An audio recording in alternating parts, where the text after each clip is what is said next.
అందరికీ వందనాలు. ఈ వీడియో చూసిన ప్రతి ఒక్కరికి, ఒక హిందువుకి, ఒక ముస్లిమ్స్కి, ఒక క్రైస్తవుడికి, ఈరోజు చాలామంది మతోన్మాదులుగా ఒకరికొకరు కొట్టుకొని చనిపోయిన స్థితికి వెళ్ళిపోతున్నారు. దయచేసి అలాంటిది జరగకుండా ఉండాలంటే ఒక్కసారి మనసు పెట్టి ఆలోచించండి. ఒక డిబేట్కి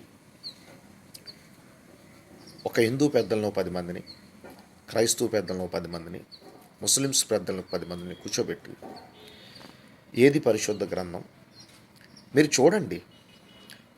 ఒక ముస్లిం అయినా ఇదిగో మా గ్రంథములు ఇలాగుంది చూడండి. అలాగే ఒక హిందూ బ్రదర్ ఇదిగో మా గ్రంథములు ఇలాగుందని మీరు చూడండి. అలాగే ఒక క్రైస్తవుడిగా బైబిల్ ఓపెన్ చేసి చెప్పినప్పుడు పక్కా రిఫరెన్స్తో చెప్పినప్పుడు మీరు చూడండి. చూసి ఆ 10 మంది హిందూ సహోదరులు 10 మంది, ముస్లిం సహోదరులు 10 మంది, క్రైస్తవ సహోదరులు 10 మంది, మీ ముగ్గురిని ఒక ముగ్గురు పెద్ద మనుషులు మీ ముగ్గురు కూడా పెట్టుకోండి. ఆ ముగ్గురు దగ్గరగా బైబిల్ ఉండాలి, హిందువులకు సంబంధించిన గ్రంథం ఉండాలి, ముస్లిమ్స్కి సంబంధించిన గ్రంథం ఉండాలి. ఆ ముగ్గురుని జడ్జిమెంట్ పెట్టి ఏది సత్యం ఉన్నది, ఏది అసత్యముగా ఉన్నది, ఏది నిజము, ఏది అబద్ధమో ఒక్కసారి లైవ్ ద్వారా ప్రపంచానికి చెప్తే ఏ గ్రంథం పరిశుద్ధమైనదో ప్రతి ఒక్కరు తెలుసుకోగలుగుతున్నారు. దయచేసి మనం కొట్టుకొని ఒకరికి ఇబ్బందికరంగా ఉంటే మీరు అనుకున్న దేవుడు ఎవరైనా దేవుడు అనేవాడు ఉన్నాడు కదా, ఆయన చేతిలో పడిపోకూడదు. నరకము స్వర్గం ఉందని అందరికీ తెలుసు. ఆ నరకములో పడిపోకూడదు చెడు చేసి. మనందరం కూడా పరలోకరాజ్యం అంటే వైకుంఠం అనే పరలోకరాజ్యం దేవుడి దగ్గర ఉండాలి కోరుకుంటూ ఈ మాటలు చెప్తున్నాను. పరీక్షించండి, డిబేట్కి పిలుచుకోండి. ఎందుకు తిట్టుకోకంట భయంకరమైన బూతులు తిడుతున్నారు చాలామంది. నిజాన్ని తెలుసుకోండి బ్రదర్. దయచేసి దేవుడు ఉగ్రతలో మీరు ఫాలో అవ్వకూడదని, దేవుడు ఉగ్రతలో పడిపోకంట ఆ నిత్యాగ్నికి పోకూడదు అని ఈ మాటలు మీకు చెప్తున్నాను. పరీక్షించండి గ్రంథాలని, నిజాన్ని తెలుసుకొని నీకు నచ్చితే ఆ యొక్క నిజానికి ఆ నిజమైన దారిలో వెళ్ళు. ఇంకోటి నేను మీకు చెప్పేది ఏంటంటే, ఒకవేళ ఈ గ్రంథాలు చూడడం నాకు ఇష్టం లేదు, నేను ఇలాగే ఉంటాను, మా పూర్వీకులు దీంట్లోనే పుట్టారు, ఇలాగే చచ్చిపోతానని అనుకుంటే తిరుగుబాటు స్వభావం చేయకండి.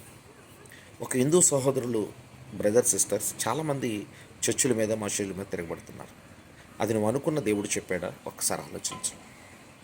మతోన్మాదులు కొంతమంది మిమ్మల్ని రెచ్చగొట్టి మీ చావు వారు చూడాలని, అవతల వారు చూడాలని, ఈ దేశమంతా హిందూ ముస్లిమ్స్ అందరూ క్రైస్తవులుగా ఉన్నవారు కొట్టుకొని చచ్చిపోతే వారు ప్రభుత్వాలు తెచ్చి ప్రశాంతంగా ఉండాలని కోరుకుంటున్నారు.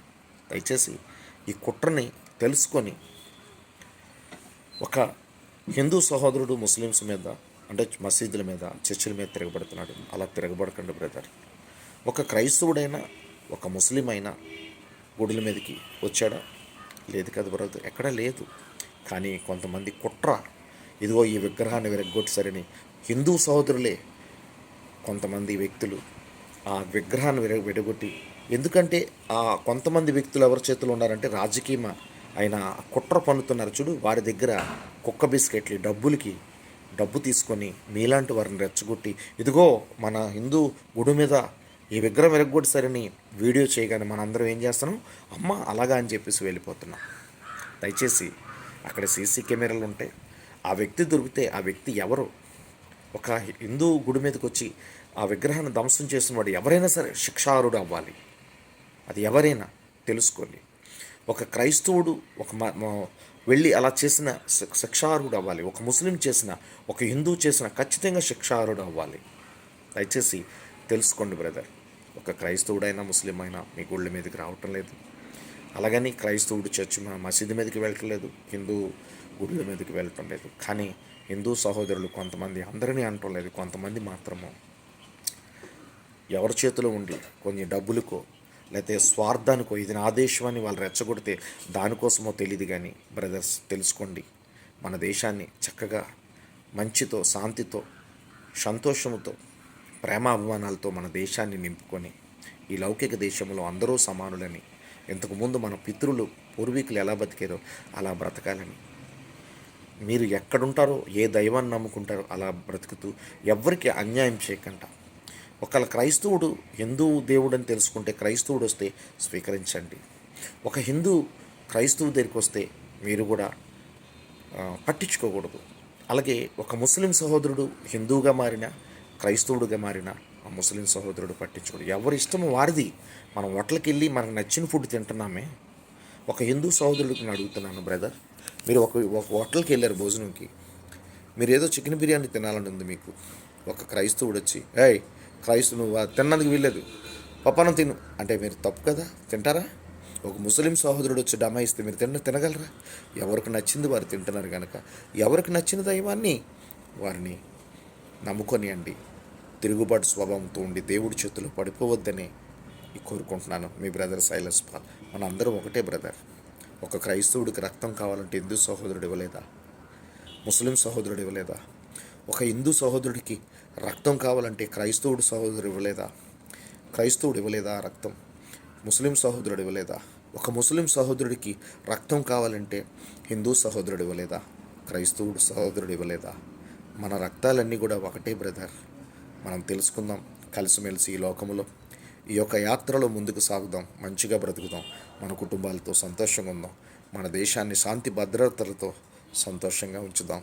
God bless you all brother. Please మీ అందరికీ చేతులెత్తి, మీ అందరికీ కూడా చేతులెత్తి నమస్కరించకూడదు కానీ చేతులెత్తి మీ అందరికీ వేడుకుంటున్నాను. దయచేసి మనందరం సంతోషంగా ఉందాం, మన దేశాన్ని కూడా శాంతి భద్రతలతో కాపాడుకుంటూ మంచిగా ముందుకు వెళ్దాం బ్రదర్. మన దేశాన్ని కాపాడుకుందాం. God bless you all. Praise the lord.